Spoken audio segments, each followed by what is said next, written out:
हमें बहन बेटियों ने इसलिए जिताकर भेजा था कि हम उनके मान सम्मान की रक्षा और हिफाजत कर सकें। सारे रिकॉर्ड कहते हैं कि राजस्थान महिला अत्याचार में नंबर 1 पर पहुंच गया है। पूर्व राज्य मंत्री राजेंद्र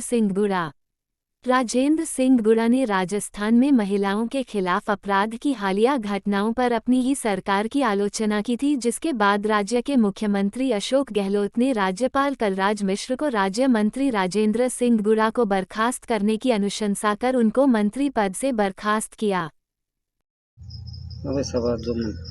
सदन में बयान के बाद जिस तरह से मुख्यमंत्री अशोक गहलोत ने बर्खास्तगी का फैसला लिया, क्या कुछ कहेंगे सर? देखिए, कोई बयान नहीं था, सिर्फ मामला इतना सा, मैं जिस उदयपुर वाटी से जीत के गया हूँ और 36 कौम की बहन बेटियों ने हमें वहाँ जिताकर भेजा था। तो इसलिए भेजा था कि हम उनके मान सम्मान की, हम उनकी सुरक्षा कर सके, उनकी हिफाजत कर सके। और जिस तरीके से राजस्थान के अंदर रोज अखबारों में रोज जगह जगह बच्चियों के साथ, माताओं के साथ, बहनों के साथ ये सारी रिपोर्ट भरी पड़ी है। सारी रिपोर्ट ऑन रिकॉर्ड है कि राजस्थान महिला अत्याचार में नंबर 1 पर आ गया। ये हम सभी के लिए शर्म की बात है। मैं जब पिछले टाइम के अंदर, जब बीजेपी का, कांग्रेस का राज नहीं था, उस टाइम में भी एक महिला का, एक माइनॉरिटी की, यूपी की बच्ची थी, माइनॉरिटी की, उसके अपहरण हुआ था। उस मामले में भी हमने प्रोटेस्ट किया था।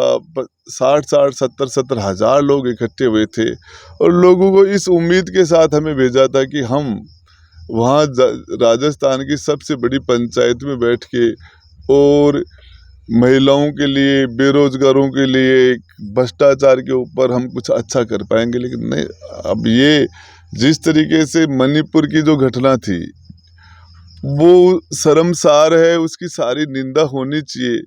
लेकिन हम इतना सा ही तो कहा था कि तो हमें अपने गिरेबान में झांकना चाहिए। अपना, हम 4 महीने बाद में जनता के अंदर बीच में जाएंगे, जनता को हम कैसे फेस करेंगे? इतनी सी बात थी। हम जनता के सामना होगा तो ये सारी चीज़ें हमारे साथ जुड़ी होंगी। तो हमें इसको ठीक करने के लिए अपना सिर्फ गिरेबान की बात की थी और इतनी कोई बात नहीं थी। सर, सरकार में प्रदेश में लगातार कानून व्यवस्था बिगड़ रही है। दिव्या मदेरणा ने भी कल सरकार पर सवाल उठाए थे कि मैं खुद सुरक्षित नहीं हूं, और जैसे मान लो कि क्राइम के जो आंकड़े आ रहे हैं उनमें भी लगातार वृद्धि हो रही है। महिला अपराध के मामले में प्रदेश है वो नंबर 1 बना है। तो क्या कुछ है इस तरह का कि अपराध पर सरकार अंकुश नहीं लगा पा रही है और बोलने पर इस तरह की कार्रवाई? हमारे लिए शर्म की बात है। हम उस प्रदेश के अंदर आते हैं, उस प्रदेश के अंदर आते हैं। और मैं जिस शेखा बाटी से आता हूँ, जिस राव शेखा की ये भूमि है, जो राव शेखा एक महिला के सम्मान के लिए रड़ावता में 3 पीढ़ियां एक साथ कट गई थी। एक साथ रड़ावता में 3 पीढ़ी हमारी एक महिला के सम्मान के लिए। हम उस डीएनए से हैं, हमारे अंदर वो डीएनए है। और उसके बाद हम ये सारी चीज़ें लेके हम राजस्थान में आए, तो इसके लिए ये बात रखना तो कोई गुनाह तो नहीं था। और हमने इस सरकार को, जब ये माइनॉरिटी में थी, इस सरकार को मजबूती देने के लिए हमने कोई कसर नहीं छोड़ी। हमारी तरफ से जब भी सरकार पर कोई संकट आया, जब भी कोई दिक्कत आई, तो पूरी ताकत के साथ हम गहलोत साहब के साथ रहे। आपने सरकार बचाने में मदद की थी कि प्रदेश का डेवलपमेंट हो सके, मगर जिस तरह की कार्रवाई की गई है आज, उसको लेकर क्या कुछ कहेंगे सर? मुझे दुख हो रहा है कि जब वो एक डायरी थी वो मैं नहीं निकालता तो आज शायद गहलोत साहब की उसी दिन छुट्टी हो जाती और आज ये दिन नहीं देखना पड़ता। भविष्य में क्या कुछ रणनीति रहेगी राजेंद्र गुड्डा की? वो आपको बताऊंगा 2 दिन बाद। मैं असेंबली में आ रहा हूँ सोमवार को। एक आप सचिन पायलट के पक्ष में लगातार बयान दे रहे थे, और जो इस तरह से पार्टी ने उनके साथ जो किया था उसको लेकर भी बेबाकी से अपनी राय रखी थी। तो अब क्या कुछ रुख रहेगा आप पायलट खेमे का? पायलट साहब की बात वो नहीं है। हमें जो ठीक लगा, हमें जो सच लगता है वो हम बोलते हैं, और इसी के लिए हम गए थे। जनता ने इसी के लिए भेजा था। राजेंद्र सिंह हुड्डा ऐसा ही है।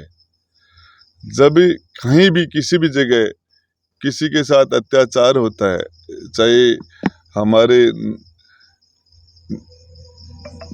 डांगावास के अंदर 5-6 दलितों की हत्या हो गई थी, तो वहाँ भी राजेंद्र गुड्डा खड़ा था। जहाँ कहीं कोई अपहरण हुआ, कहीं भी किसी भी जगह, हमारे भूंगरा के अंदर कोई पूरी 38 लोग एक साथ मर गए थे जल के, वहाँ भी राजेंद्र गुड्डा सबसे पहले पहुँचने वालों में था। और किसी भी जगह जब ये है तो अंतरात्मा की आवाज़ पर चलता हूँ और सच बोलने की सज़ा मिली है मुझे। एक गत दिनों आपने युवाओं को लेकर भी कहा था कि लगातार पेपर आउट हो रहे हैं और प्रदेश का युवा है वो आक्रोश में है, और आगामी चुनाव में जो युवा है उसका जो आक्रोश का खामियाजा सरकार को भुगतना पड़ेगा। तो सच्चाई क्या है मानते ये, हैं कि सच्चाई है ये, बिल्कुल सच्चाई है।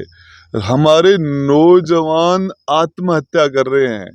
मेरे विधानसभा क्षेत्र में मैं आपको आंकड़े दे सकता हूँ, पिछले 2 महीने में 30 नौजवानों ने आत्महत्या कर ली मेरे विधानसभा क्षेत्र में। बेरोजगारी से त्रस्त है, रोज कंपटीशन देते हैं, paper out paper out paper out पे 18 से 36 साल का नौजवान ये पूरा हताशा में जी रहा है, और हम इनके लिए कुछ नहीं कर पाए।